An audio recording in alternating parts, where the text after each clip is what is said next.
اعوذ باللہ من الشیطان الرجیم بسم اللہ الرحمن الرحیم وَلَقَدْ ذَرَأْنَا لِجَهَنَّمَ كَثِيرًا مِنَ الْجِنِّ وَالْإِنسِ، اور البتہ تحقیق ہم نے پیدا کیے جہنم کے لیے بہت سارے جنات اور انسان، لَهُمْ قُلُوبٌ لَا يَفْقَهُونَ بِهَا، واسطے ان کے دل ہیں کہ نہیں سمجھتے ساتھ ان کے، وَلَهُمْ أَعْيُنٌ لَا يُبْصِرُونَ بِهَا، واسطے ان کے آنکھیں ہیں کہ نہیں دیکھتے ساتھ ان کے، وَلَهُمْ آذَانٌ لَا يَسْمَعُونَ بِهَا، واسطے ان کے کان ہیں کہ نہیں سنتے ساتھ ان کے، أُولَئِكَ كَالْأَنْعَامِ، وہ لوگ ہیں مانند چوپایوں کے، بل ہم اضل، بلکہ وہ اس سے بھی زیادہ بہکے ہوئے، أُولَئِكَ هُمُ الْغَافِلُونَ، وہی لوگ ہیں بے خبر، وَلِلَّهِ الْأَسْمَاءُ الْحُسْنَى، اور واسطے اللہ تعالیٰ کے نام ہیں اچھے، فَادْعُوهُ بِهَا، پس پکارو اس کو ساتھ ان ناموں کے، وَذَرُوا الَّذِينَ يُلْحِدُونَ فِي أَسْمَائِهِ،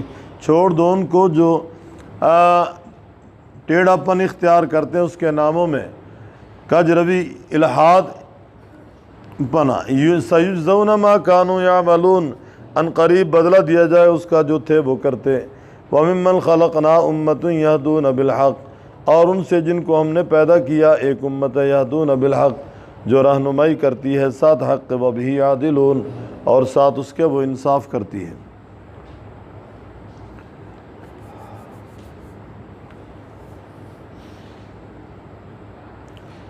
گزشتہ سے پیوستہ سبق میں عہد و پیمان کا ذکر تھا، ایک عہد خاص ایک عہد عام، انبیاء علیہ الصلوۃ والتسلیمات سے جو عہد لیا گیا وہ خاص ایک جماعت سے عہد ہے جو انبیاء کی ہے، ایک عہد عام تھا، الست بربکم قالوا بلا بلا۔ گزشتہ سبق میں عہد شکنی کے انجام کا ذکر تھا، اور آج کی زیر سبق آیات میں بھی اللہ تعالیٰ نے عہد شکنی کے انجام ہی کا ذکر کیا ہے کہ جو عہد کی پاسداری نہیں کرتے انجام کے اعتبار سے وہ کہاں جائیں گے، فرمایا وہ جہنم میں جائیں گے۔ وَلَقَدْ ذَرَأْنَا لِجَهَنَّمَ، دو تاکیدیں، لقد لام مفتوح تاکید کے لیے، قد، اور البتہ تحقیق ہم نے پیدا کیے جہنم کے لیے بہت سارے جنات اور انسان۔ اب یہاں ایک اشکال ہے، سوال ہے کہ کیا اللہ تعالیٰ نے جنات اور انسانوں کو جہنم رسیدگی کے لیے پیدا کیا ہے، جہنم بھرنے کے لیے پیدا کیا ہے، جہنم میں داخل کرنے کے لیے پیدا کیا ہے؟ مفسرین اس کا جواب دیتے ہیں کہ یہ لام جو ہے نا، یہ لام ابتدا کی نہیں بلکہ غایت کی ہے، لجہنم کی، کہ مقصد حیات انسان اور جنات کا عبادت الہی ہے۔ وَمَا خَلَقْتُ الْجِنَّ وَالْإِنسَ إِلَّا لِيَعْبُدُونَ، رب تعالیٰ فرماتے ہیں میں نے جنوں اور انسانوں کو اپنی عبادت کے لیے پیدا کیا، البتہ جب اپنے مقصد سے یہ ہٹیں گے تو اپنے انجام کے اعتبار سے پھر جہنم میں پہنچیں گے۔ تو یہ لام غایت کے لیے ہے، وَلَقَدْ ذَرَأْنَا لِجَهَنَّمَ، گویا مقصد حیات عبادت الہی ہے، جب عبادت سے منہ موڑیں گے، عہد شکنی کریں گے اور وہ احکام کی خلاف ورزی کریں گے، فطرت کے خلاف چلیں گے، تو پھر جہنم تک پہنچیں گے، پھر جہنم ان کا ٹھکانہ ہوگا۔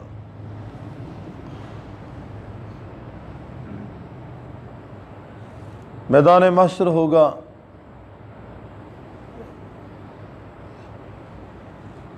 اللہ تبارک و تعالی فرشتوں کو حکم دیں گے 1000 میں سے 99 جہنم میں داخل کر دو، یہ سب عہد شکن ہوں گے، 1000 میں سے ایک بچے گا جو جنت میں جائے گا۔ اب آپ دیکھ لیں کتنی کثرت کے ساتھ لوگ جہنم والے کام کر رہے ہیں اور جہنم کو اپنا ٹھکانہ بنا رہے ہیں۔ جہنمیوں کو سینگ نہیں لگے ہوئے،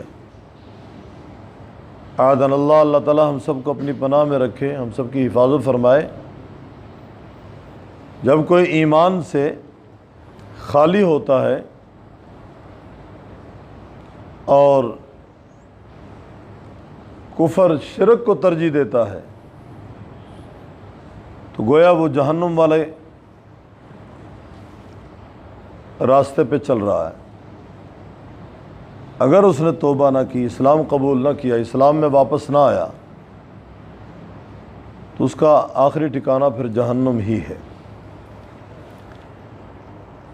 لہم قلوب لا یفقہون بہا، ان کے لیے دل ہیں کہ نہیں سمجھتے ساتھ ان کے۔ یہ رب تعالیٰ کا اپنے بندوں سے شکوہ ہے کہ میں نے کتنی قیمتی تمہیں دولت دی ہے دل، میں نے کتنی عظیم نعمتوں سے تمہیں مالا مال کیا ہے اور تم نہ قدری کر رہے ہو۔ یہاں دل، آنکھ اور کان کا ذکر ہے، اور یہ حصول علم کے ذرائع ہیں، حصول ہدایت کے ذرائع ہیں۔ ان کے ذریعے ہدایت یافتہ بن سکتے ہیں، ایمان کے حامل بن سکتے ہیں، اپنی زندگی کو منور کر سکتے ہیں، انجام کے اعتبار سے ہم جنت اپنا ٹھکانہ بنا سکتے ہیں۔ اگر اس کے خلاف ہو گیا معاملہ تو بس خیر نہیں۔ فرما لہم قلوب، قلوب قلب کی جمع ہے۔ قلب کے لغوی معنی الٹے کے ہیں، اور انسان کے وجود میں یہ الٹا لٹکا ہوا دل، پیندہ اس کا اوپر ہے، اس لیے اس کو قلب کہا جاتا ہے۔ معنوی اعتبار سے بھی اس کو قلب اس لیے کہتے ہیں کہ اس پہ حالات مختلف وارد ہوتے رہتے ہیں۔ کبھی یہ مومن ہے، کبھی یہ کافر ہے، کبھی یہ موحد ہے، کبھی یہ مشرک ہے، کبھی یہ ماننے والا ہے، کبھی یہ انکار کرنے والا ہے، کبھی اس کے دل میں ایمان والوں کی محبت ہے، کبھی نفرت ہے، کبھی ماں باپ کی مانتا ہے، کبھی ماں باپ کے گریبان پہ ہاتھ ڈالتا ہے، کبھی عادل بنتا ہے، کبھی ظالم بنتا ہے، کبھی حلال کھاتا ہے، کبھی حرام کھاتا ہے،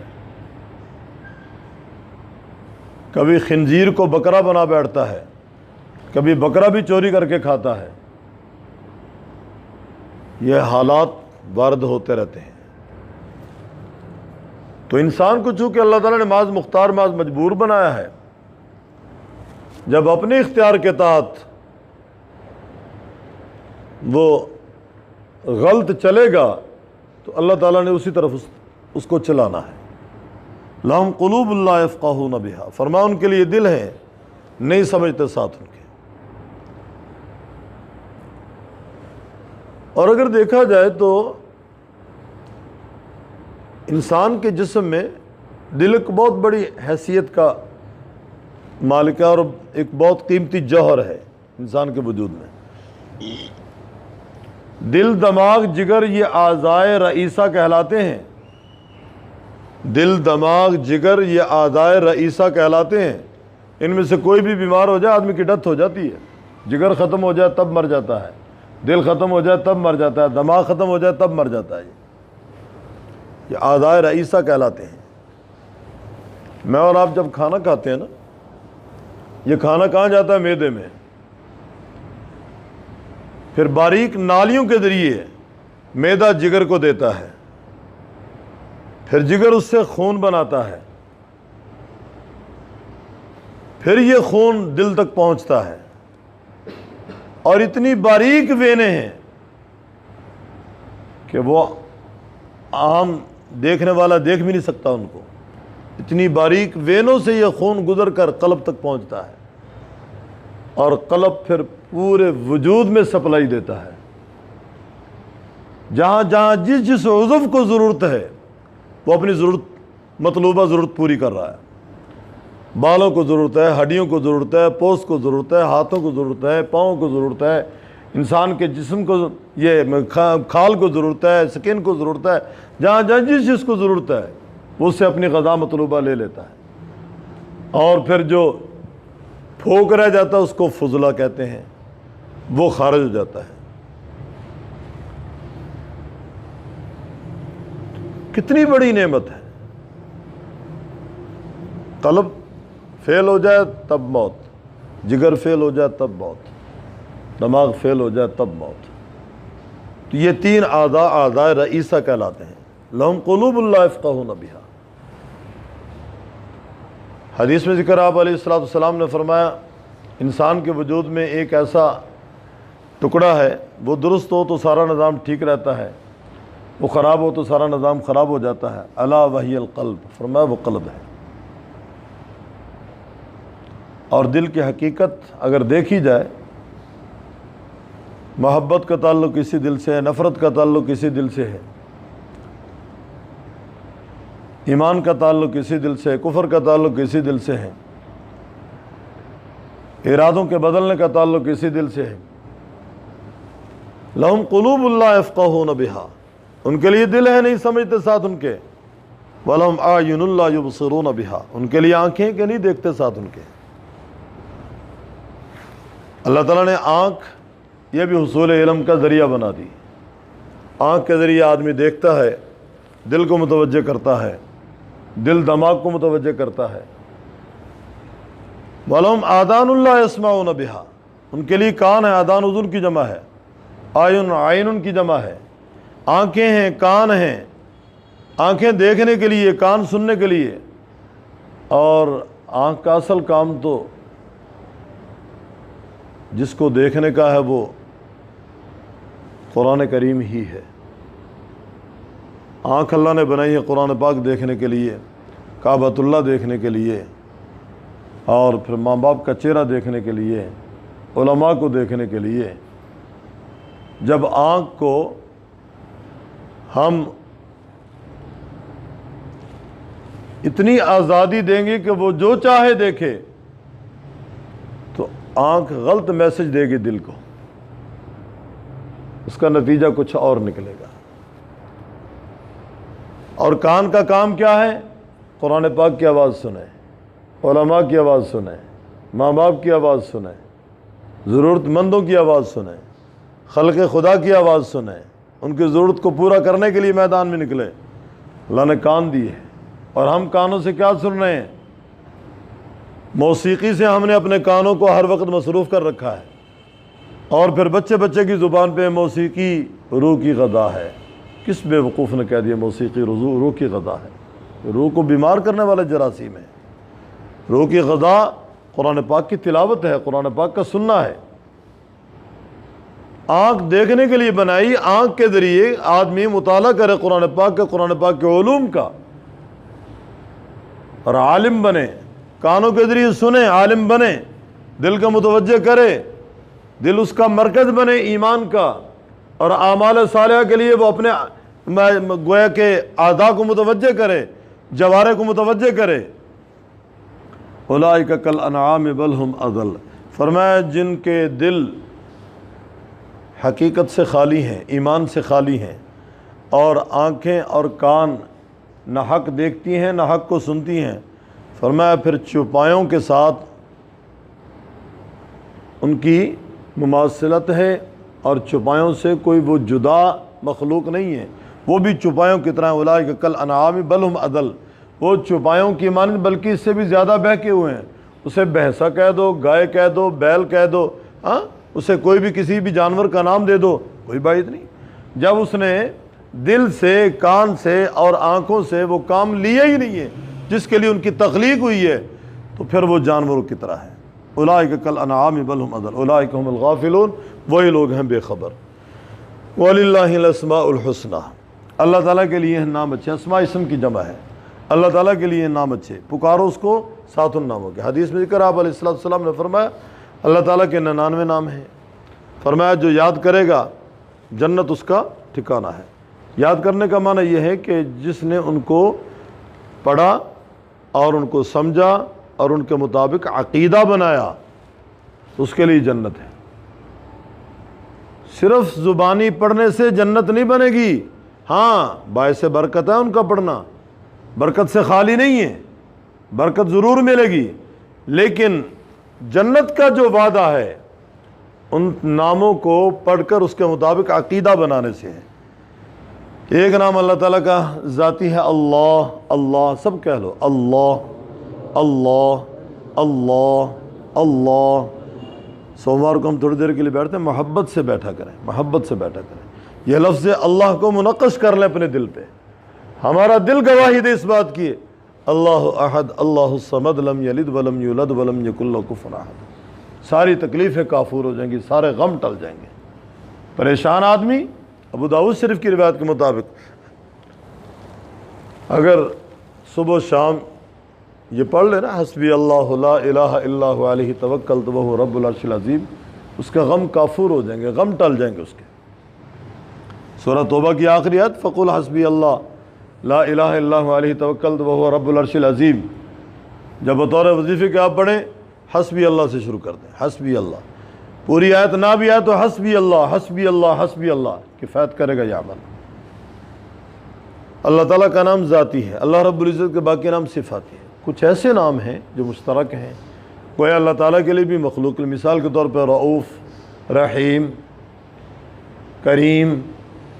آپ علیہ السلام کے ناموں میں بھی یہ نام موجود ہیں. لَقَدْ جَاءَكُمْ رَسُولٌ مِّنْ أَنفُسِكُمْ عَزِيزٌ عَلَيْهِ مَا عَنِتُّمْ حَرِيصٌ عَلَيْكُمْ بِالْمُؤْمِنِينَ رؤوف الرحیم. رؤوف رحیم یہاں محمد رسول اللہ کے نام ہیں. یہاں پھر لغوی معنی ہوگا شفقت کرنے والا, رؤوف رحیم رحم کرنے والا یعنی مہربانی کرنے والا, لغوی معنی. اور حقیقت میں مہربان, حقیقت میں گویا شفقت وہ اللہ ہی کی ہے. وَذَرُوا الَّذِينَ يُلْحِدُونَ فِي أَسْمَائِهِ, چھوڑ دو ان کو, یلحدون جو کجروی اختیار کرتے ہیں اس کے ناموں میں, گویا جو ٹیڑھا راستہ اختیار کرتے ہیں, ٹیڑھے ہو کر چلتے ہیں, ٹیڑھے پن سے کام لیتے ہیں, اس کے ناموں کے بارے میں. یلحدون فی اسمائی سیجزون ما کانوا یعملون, ان قریب بدلہ دیا جائے گا ان کو اس کا جو تھے وہ کرتے. وممن خلقنا امۃ یہدون بالحق, اور ان سے جن کو ہم نے پیدا کیا فرمایا ایک گروہ ہے جو رہنمائی کرتا ہے صادق کے, ایک جماعت ہے جو رہنمائی کرتی ہے صادق کے اور اس کے ساتھ وہ انصاف کرتی ہے, یا گروہ ساتھ اس کے انصاف کرتا ہے. وممن خلقنا امۃ یہدون بالحق وبہ یعدلون. وَلَقَدْ ذَرَأْنَا لِجَهَنَّمَ, اور البتہ تحقیق ہم نے پیدا کیے واسطے جہنم کے بہت سارے جنات اور انسان. لَهُمْ قُلُوبٌ لَا يَفْقَهُونَ بِهَا, ان کے لیے دل ہیں کہ نہیں سمجھتے ساتھ ان کے. وَلَهُمْ أَعْيُنٌ لَا يُبْصِرُونَ بِهَا, ان کے لیے آنکھیں ہیں کہ نہیں دیکھتے ساتھ ان کے. وَلَهُمْ آذَانٌ لَا يَسْمَعُونَ بِهَا, ان کے لیے کان ہیں کہ نہیں سنتے ساتھ ان کے. أُولَٰئِكَ كَالْأَنْعَامِ بَلْ هُمْ أَضَلُّ, وہی لوگ ہیں مانند چپایوں کے بلکہ اس سے بھی زیادہ بہکے ہوئے. اولئک هم الغافلون, وہی لوگ ہیں بے خبر. وَلِلَّهِ الْأَسْمَاءُ الْحُسْنَىٰ, واسطے اللہ تعالیٰ کے ہیں نام اچھے. فَادْعُوهُ, پس پکارو اس کو ان ناموں سے. وَذَرُوا الَّذِينَ, چھوڑ دو ان کو, یلحدون فی اسمائه, جو ٹیڑھا پن اختیار کرتے ہیں اس کے ناموں کے بارے میں. سَيُجْزَوْنَ, ان قریب بدلہ دیا جائے گا ان کو, مَا كَانُوا يَعْمَلُونَ, اس کا جو تھے وہ کرتے ہیں. وَمِمَّنْ خَلَقْنَا, اور ان سے جن کو ہم نے پیدا کیا, امتن ایک گروہ, یہدون بالحق, رہنمائی کرتا ہے صادق, وبہ یعدلون, اور ساتھ اس کے وہ انصاف کرتے ہیں.